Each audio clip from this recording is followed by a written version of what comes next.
Bonjour frères et sœurs, je vous salue dans le nom de Jésus-Christ. Nous sommes à l'enceinte de l'église adventiste de Bandal qui nous sert de salle d'attente pour les malades que l'on a reçus uniquement aujourd'hui.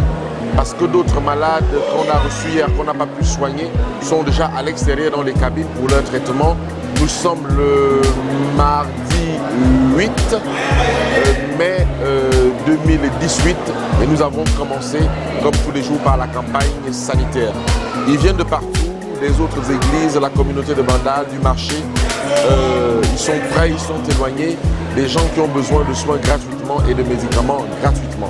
En tout cas, priez pour nous pour que cette journée se passe bien et que des hommes et des femmes qui sont venus nombreux puissent avoir,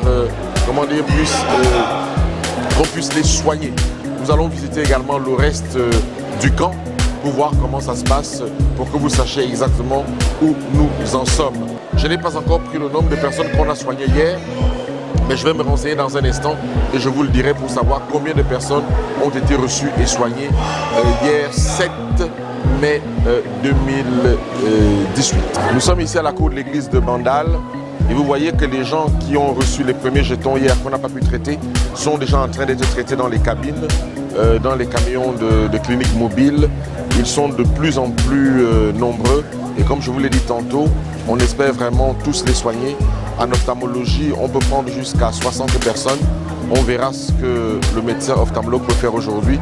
En dentisterie aussi, on peut prendre à peu près jusqu'à 70 personnes. Ce n'est pas encore ça, mais on essaye de s'adapter pour voir comment est-ce que les choses vont se passer. Regardez vous-même. Et puis, comme je vous l'ai dit, vraiment beaucoup de prières parce qu'ils mettent beaucoup de temps ici et on arrête à 16 h pour se préparer pour la campagne d'évangélisation le soir. Et voilà pourquoi nous arrêtons à 16 h. Mais souvent, ils sont énervés, fâchés parce qu'ils n'ont pas pu être reçus. Nous avons une quinzaine de médecins, mais jusque-là, il y a tellement de monde qu'on n'arrive pas vraiment à travailler comme il se doit.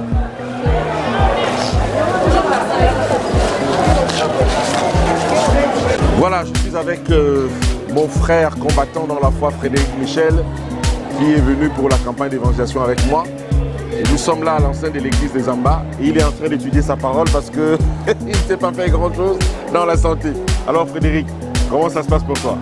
Écoutez, ça se passe très bien. Nous sommes toujours touchés par ce monde pour être soignés. Et nous apprécions beaucoup que tous ces gens qui viennent se faire soigner savent que c'est organisé par l'Église adventiste du 7e jour en collaboration avec l'Alliance éternelle.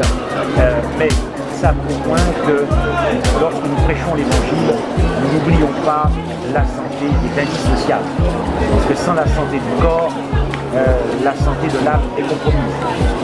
Et il y a de plus en plus de monde quand même. Hein. Oui, non seulement il y a de plus en plus de monde, et nous remercions aussi le gouvernement de sa collaboration, puisqu'il nous amène des camions équipés en matériel, clinique mobile, gynécologie, et je pense que la population locale apprécie beaucoup parce que là, actuellement, il y a au moins peut-être 1000 personnes, aussi bien à l'intérieur de l'église qu'à l'extérieur. Voilà. En tout cas, merci beaucoup. On fait un petit tour, après, voilà. Okay. Ah bon? À l'instant, alors il faut lui dire au médecin.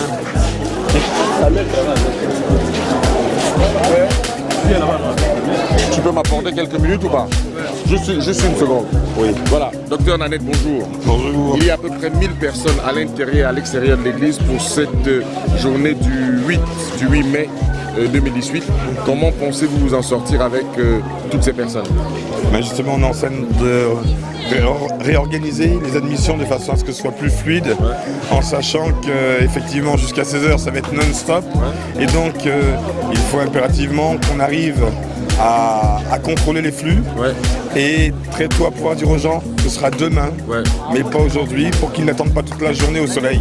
Mais vous avez déjà renvoyé une partie des personnes hier? Hier, notamment pour l'ophtalmo, parce qu'il y a eu plus de 60 patients et c'est difficile, l'examen ophtalmo nécessite quand même un peu de temps et donc on leur a demandé de revenir, il serait prioritaire pour aujourd'hui. Et c'est le problème de ces campagnes, c'est qu'effectivement les personnes sachant qu'il y a des soins qui sont donnés, les médicaments qui sont donnés, il y a un afflux. Alors on s'organise pour ne pas les faire attendre toute la journée et leur dire à 16 h que c'est terminé et qu'il faut qu'ils reviennent demain. Mais Dès qu'on a les 60, par exemple, pour l'ophtalmologie, on continue à prendre les noms et on vous recontacte pour demain. Mais est-ce qu'il y a un poste quand même qui fonctionne un peu mieux que les autres par rapport à l'affluence? Alors, gynéco, dentiste, ça fonctionne bien. Ouais. Mais c'est vrai qu'ophtalmo, pédiatrie et médecine générale, c'est le gros du... C'est le gros du... Ouais, ouais. En tout cas, on vous souhaite bon courage. Merci, on en aura besoin. Et très bonne journée. Merci. Bye. Bye.